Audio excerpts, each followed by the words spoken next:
How are we doing, Liam? Not bad, mate. You alright, mate? Yeah, nice to see you, mate.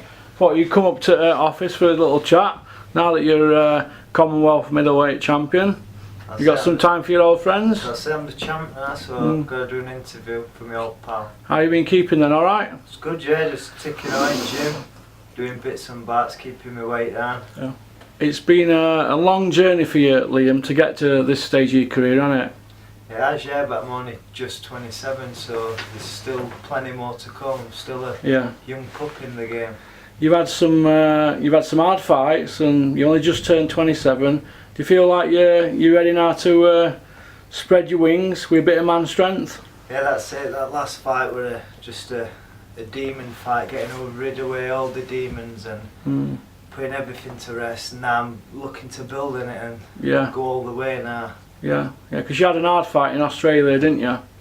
Yeah, it was a big learning fight, that, obviously. Yeah. I think if I didn't have took that fight and lost, I wouldn't be where I am now, because it did give me a kick up arse. So. Do you think that a lot of fighters nowadays, Liam, they're protected with their own, and they want to just wait until they get a title shot, and then when they lose that title shot, they don't want to get up again, because you've had 5 defeats, and each time you've got back up and you've added more to your game, haven't you? Because you've been matched hard by Dennis, don't you think? All them losses have been obviously for a reason, like, and I know I can build on them losses because where I got battered or where I got stopped and stuff. So I regrouped, went back to the drawing board and come back stronger every time, and that was the case when I boxed Sheed in. But what happened? Yeah, because you're quite a decorated amateur, aren't you? An ABA champion at what weight was that? Welterweight, right? 69 kilo, I think that was like middle or light light middle, yeah. So you're ABA champion, you were IBO youth champion as well, weren't you? Yeah, that's it. So you've had a good grounding, haven't you? And you look like you're ready now to spread your wings. You've got a bit of toughness about you, more maturity I've noticed in the last 2 or 3 years I've been bouncing about up here. What do you think, Liam? Yeah, I can take a good shot. I've got one of the best chins in Britain, they're all saying. I can punch. I'm not fastest to people, but my timing's good, so that timing beats speed. Yeah, it's all coming together. I'm a monster at middleweight. So. Well, you were 158 on scales, weren't you, a day before? Yeah, might be going back. Might go down to light middleweight, see if there's any opportunities. That'd send shivers through light middleweight division, don't you think, Liam? It'd be like a Thomas Hitman Ernst. Yeah, he went up and down weights, didn't he? Yeah, that's it. What weight do you think you're going to be at moving forward? Because there's a lot of talk you're going to move up at. Have a catch weight between 168 and 160, and I've heard you might have one at 160 again. What weight do you feel comfortable at, in your own opinion? 160. Not just your trainers or managers, promoters. In your opinion, where do you feel right? 160, I've got the advantage, and I've got the reach, I've got everything, I've got the size, so I'll stay there. Them super middleweights, some of them are quite big, do you know what I mean? They'll have that advantage on me, what I would have at middleweight, so I'll stick to that.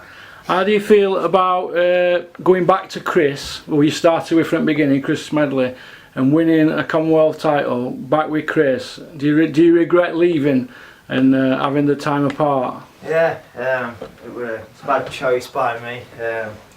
I held my hand up to it. It was a bad decision, bad move, and I got nowhere for leaving him. So I've come back now and we're Commonwealth champion together. Do you feel that a lot of fighters, they have people in their ears when they lose a fight, telling them they should do this and should do that? Do you think that they'd be best off staying with a trainer? Yeah, all these amateurs what move on to a pro trainer, I don't really believe in it. I think the person what's took them from all the success, I think he should really turn over themselves, them amateur coaches, and train the professionals, because what they're doing is just doing a loop and starting off with kids again, do you know? So. Well, he never Muhammad Ali with Angelo Dundee and Frotcher McCracken, they stayed with their trainers from beginning to end, didn't they? And yeah, that's what it's about. They know the fighters since they've been young, so. In my opinion, when a fighter loses, the trainer can see what sort of person he is. You win together, you lose together. He can see what mentality he's got and his mental strength. So when they jump ship, in my opinion, I just think that the trainer don't get to see what type of person they are. But you know when they lose and that. Yeah. But I think what you've done is great. You've come back, Yeah. and you've obviously won a belt. Now, are you going to stay with Dennis Hobson now you've got the belt? Because a lot of fighters, when they do get a belt, they flee the nest, don't they? Well, I'm a loyal person, so Dennis is going out with me. We're going to Yeah. take him to Vegas. Yeah, I know. Yeah. I've just been pointed out that Matchroom didn't train Frotch as an amateur. I know that, but that wasn't my point. I was trying to point out that fighters, you know, when they're with somebody Yeah. and they get beat, they tend to go to another trainer. Yeah. So, what about your next fight? You know, who we're looking at there? There's some names been bandied about: Jack Arnfield, Brian Rose. I've called them all that. Brian Rose, he's boxed for a world title. Yeah. He's been British champion, and he wants a few warm-up fights to box me, he said, which has been there and done it, and I've called him out, and he needs a warm-up fight to fight me, so I'm ready now. I don't need a warm-up fight. I don't need to get my confidence back, so I think he should step up and fight. What about Tommy Langford? Would you fight him? I'd definitely You fight fought him. him in amateurs, didn't you? I fought him before with 10-ounce gloves on, with an egg guard on, and I smashed him to bits. They were like Bambi on ice when every time I hit him, do you know, he was dancing all over the place. Would Tommy Langford be interested in coming to Sheffield though to defend his belt if he's still got it? We'd go over there, I'm sure. It don't matter where it is, as long So as is this you calling out Tommy Langford on this interview? That's You're it. willing to fight him for a unification of a British and Commonwealth title on a Frank Warren show? Frank Warren show, Dennis Hobson show. Better than our show though, but Yeah. if it's got to be. If need be, you fight him on a Frank Warren show. Yeah, definite. That's a good fight, that. Let's see who's best in Britain at weight, innit? So I only think there's one winner. Is there anybody that you fancy fighting internationally at 160? There's an Italian, what's European champion? Is it Blanderama? Blanderama, yeah. Won't mind fighting him. I think I'd beat him. He's top 4 or something out of 20 odd fights. Yeah, he's not a very active fighter though, isn't he? He fights at the end of January, doesn't he? Yeah. Langford fights middle of February, and then they've both got mandatories, I believe, so their belts could be tied up next year. Yeah. I don't know how it works, but yeah. Is there anybody you'd fight in a tick-over in February? I don't know who we're fighting. I've got to speak to Dennis. He's beside me. I ain't got a clue who we're fighting, but we'll see. Anyone. Don't bother to me. Yeah. How long has he been a pro now, Liam? Since I ain't got a clue. 6 years. years.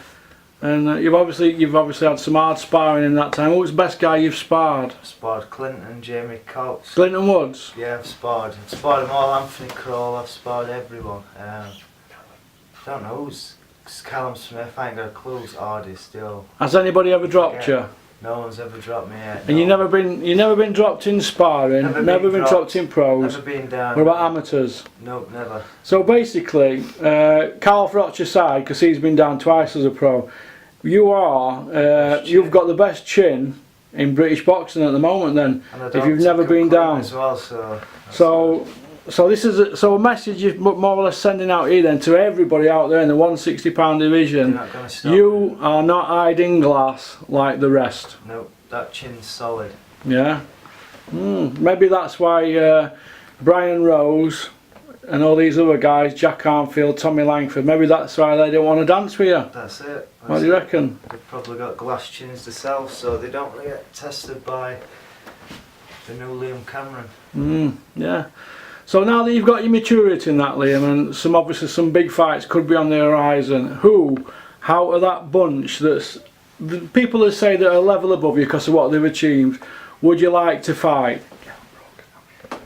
There's Cal Brook above me, there's Amir Khan, there's Billy Joe Son, they're the ones way above me. Have you sparred any of them? I've sparred Billy Joe Saunders when I was a kid. I've sparred Kell Brook. Sparred them all, and they're all very good, you know. Yeah. Good. And I'm a supporter of Kell Brook because he's your pal. He comes and supports me. But yeah, they're the people above me. Yeah. So if an opportunity arose and you could fight Kell Brook at 160, you snap it with both hands. Oh yeah, definitely. At Bramall Lane. That won't happen though, but. At Bramall Lane on a Dennis Hobson show pay-per-view, eh? Definitely. That'd be nice, wouldn't it? It would, yeah. All the Sheffield would come out for that, wouldn't they? They would, wouldn't they? Yeah. Live on Free Sports. What do you reckon? That's it. Yeah, that's a good fight. That's a good To fight. get it made. Right then. All right. Well, listen, it's been great to speak to you, Liam. Nice for you to pop in for a 10-minute chat, and all the best to you and your family for all your future, mate. Thank you. All right, mate. You take Thank care. you. Cheers, mate. Right.